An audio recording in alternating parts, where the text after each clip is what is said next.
Okay, we are live, Broncos country, but you guys know the drill by now. We've got to let the stream breathe for just a second here and make sure that everything is nice and stable all across the YouTube platform. Welcome in, Broncos country, to this Denver Broncos Syndicate live stream. I am your host, Gage Madrid. Let's go ahead and get a few people to start streaming on in here. While we do that, if you could just do me a big favor and smash the like button on this stream, as well as subscribe to the channel, I would really appreciate it. Those are both free and easy ways to show your support. It helps tell YouTube's algorithm to push us out, and it helps us get seen by more and more members of Broncos country just like you and me. Additionally, if you want to go above and beyond in supporting the channel, please consider becoming a channel member today. I would really appreciate it if you want some extra perks and incentives in exchange for helping me out and helping the channel grow. The link is in the description below. All right, guys, the Denver Broncos, were they or were they not interested in veteran wide receiver Brandin Cooks? It feels like every time a former New Orleans Saints player becomes available, they get linked to the Denver Broncos. Brandin Cooks had two separate tours of duty with the New Orleans Saints, one with Sean Payton and one without Sean Payton. That first tenure with the Saints did not end well. Brandin Cooks was due for a payday, and Sean Payton decided to trade him away to the New England Patriots. Cooks only spent one season in New England, who didn't pay him either, and then he kind of bounced around a couple of teams after that, including the Rams and the Dallas Cowboys. I wondered deep down if the relationship between Cooks and Sean Payton was still positive. We've got Dylan Earl in the house. Good to see you, Dylan. Hope you are doing well. So I always wondered if there really was going to be interest from Brandin Cooks to come to the Denver Broncos. Notice how he opted to return to New Orleans after Sean Payton and almost every single coach from the previous regime were gone. So I want to go ahead and bring in this tweet here. No, not that one. Let's go with that one. There we go. So the Buffalo Bills ended up being the team that signed Brandin Cooks. So he did not obviously sign with the Denver Broncos. And bringing in this tweet here from Chris Thomason, he tweeted this out last night during Monday Night Football. Source said the Broncos are not in the mix to sign Brandin Cooks, who cleared waivers yesterday. He did indeed sign with Buffalo. And then looking at this here from Alberto Milan, I didn't find a tweet out there that confirmed this from Albright, so I'm assuming that he said this on his radio show. I was just assuming this was the case, but Albright seemingly confirmed it. Brandin Cooks and Sean Payton weren't on friendly terms, so even if the Broncos were interested, it wasn't going to happen for those reasons. So Brandin Cooks, it never made sense for the Denver Broncos from the get-go, just because of his age and just because of the fact that he and Sean Payton kind of split on negative terms. So I don't believe that the Denver Broncos were ever going to be interested in Brandin Cooks, and this seemingly confirmed it. If Denver's going to add another position in this season before we get to the offseason, I believe it's probably going to be running back. They were rumored to be heavily interested in Dameon Pierce. They wanted to sign him to their practice squad. Instead, Pierce decided to sign with the Kansas City Chiefs practice squad. So if there is a position that the Denver Broncos are going to go after, I believe it's going to be running back. We've got Ronnie saying, good evening, how are you tonight? Doing well, Ronnie, how are you? We got KB saying, too bad Michael Thomas isn't a viable option. It sucks how his career ended up. Yeah, injuries are brutal, man. They can take away from even the best careers in the NFL, and that's what happened with Michael Thomas. He was never the same after that ankle injury. We've got Michael Ronquillo in the house, one of our channel members. Good to see you, Michael. Hope you are doing well. So, yeah, Broncos country, the wide receiver position, the Broncos were rumored to be interested in Jalen Waddle as well. So they were at least looking at wide receivers, but I don't think there's going to be a viable option for them to add at this point in the season. They already did make a move at that position. They signed little Jordan Humphrey. They brought him back to be a blocking and over-the-middle threat at receiver. So I think that is the most extent of the move they're going to make at the wide receiver position.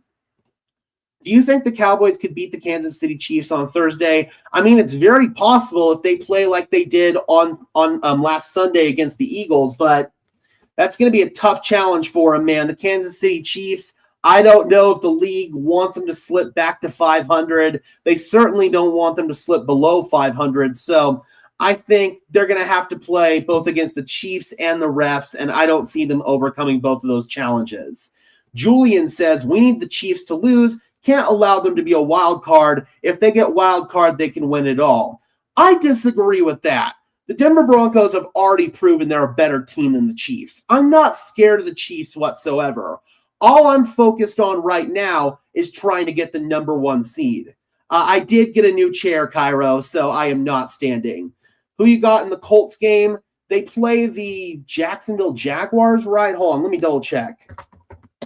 I haven't thought that far ahead yet. Who do they play this week? Oh, they play the Texans. Ooh, that is going to be a really tough matchup, right? The Texans defense, they've been playing some really good football. Their offense has been playing well, even with Davis Mills. And I want to say CJ Stroud should be back. That's going to be a really, really tough one.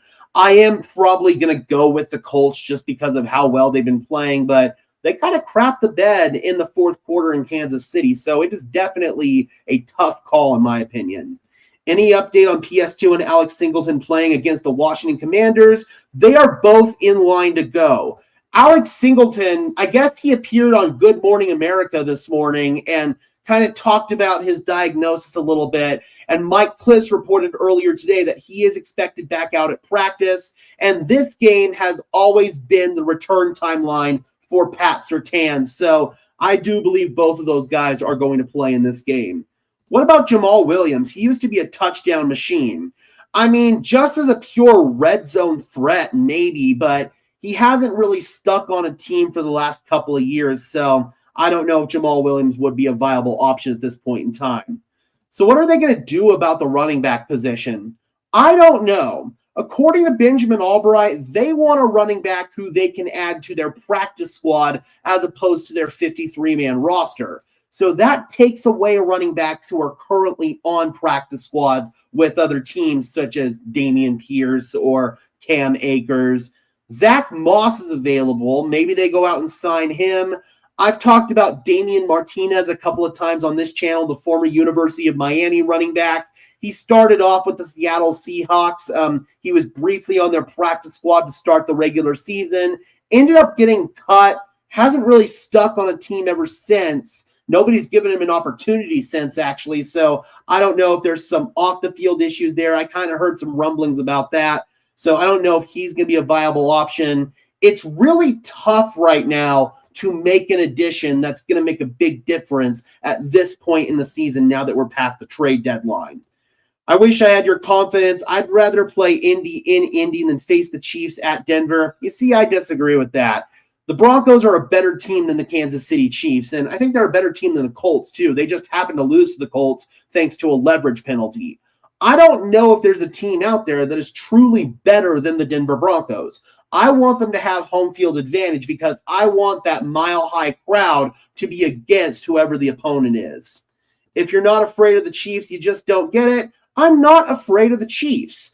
I am not afraid of Patrick Mahomes. I am not afraid of their defense. I am not afraid of the Chiefs. The Denver Broncos are the better football team, and I am not afraid to say that out loud.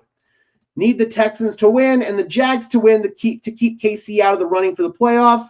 You see, the only reason why I don't want Kansas City in the playoffs is because I don't want their annoying fan base to be able to think that they have a chance. I want the Kansas City Chiefs to be dead before the playoffs start just so their fan base has to suffer. It's pure old-fashioned AFC West hatred. I have no concern about the Denver Broncos being able to beat the Kansas City Chiefs in the playoffs. That might come back to bite me later on, but I have no concern whatsoever about the Denver Broncos' ability to beat the Kansas City Chiefs in the playoffs, and that is on the record. You can quote me there. Don't the Broncos have A.T. Perry that has been on the practice squad for the past 2 seasons? Yes, he has, and clearly he has not done enough in that point in time, or during all this time, in order to get onto the 53-man roster. So I don't think that the Denver Broncos are going to play him. They would have already done so. I mean, he's a bigger-bodied wide receiver, which is where Denver kind of needed some help. They needed a threat over the middle of the field, and I thought A.T. Perry was able to do some of that stuff too. Clearly, the Denver Broncos don't feel the same way. They like him as practice squad depth, but that's about it. Julian says, hope you're right. I'm confident in this team. They've played some good football, and they've shown that they can overcome almost every challenge. They've shown that they can overcome digging themselves into a hole early in the game. They've shown that they can overcome bad officiating. This team can overcome the Kansas City Chiefs. I truly don't view the Chiefs as a threat. There is one team in the AFC I am a little bit scared of if they catch fire, and that's the Baltimore Ravens. The Ravens at full health terrify me because there's no way to effectively defend both Lamar Jackson and Derrick Henry. They've got an elite passing game, and they've got an elite running game whenever Lamar Jackson is healthy. That team scares me. Buffalo has shown signs of weakness. Kansas City has shown signs of weakness. Indianapolis has shown signs of weakness. And I believe New England will show signs of weakness as we get later on in the season. I am confident that the Denver Broncos are better than almost every other team in the AFC, including the Kansas City Chiefs. I hope no one gets hurt in Washington, given how that field eats knees. Yeah, that's always a big concern. FedEx Field, or I guess it's now called Northwest Stadium or something like that. I'm always going to call it FedEx Field. That has claimed the knees and ankles and ligaments and bones of many players in the NFL. So obviously the Denver Broncos, priority number one in that game is going to be get out of there healthy. Von Miller gets to play against the Broncos with the Washington Commanders. Yep, we'll talk about that throughout the week. It's the third time that we've played against Von Miller since trading him away, so it's not going to have as much luster than the first couple of times, but still, we are facing off against arguably the best defensive player in franchise history, our sack leader in terms of our franchise. So, yeah, it's always going to be emotional. It's going to be good to see Vaughn, and hopefully we come away with the dub. All right, Broncos country, we're going to go ahead and wind down this little short stream here. Be sure to leave a like as well as subscribe. I would really appreciate it. They're both free and easy ways to show your support. And if you want to go above and beyond and supporting the channel, please consider becoming a channel member today. The link is in the description below if you want some extra perks and incentives in exchange for helping me out and helping the channel. All right, guys, and until next time, I'm your host, Gage Madrid, saying peace out. Yes, Cairo. See you later on the MHRT pod. 7 o'clock. It's going to be on the MHRT Network YouTube channel, not here on Broncos Syndicate. Obviously, I do that every Tuesday if you guys don't know. So please come and join me there. All right, guys. Peace out.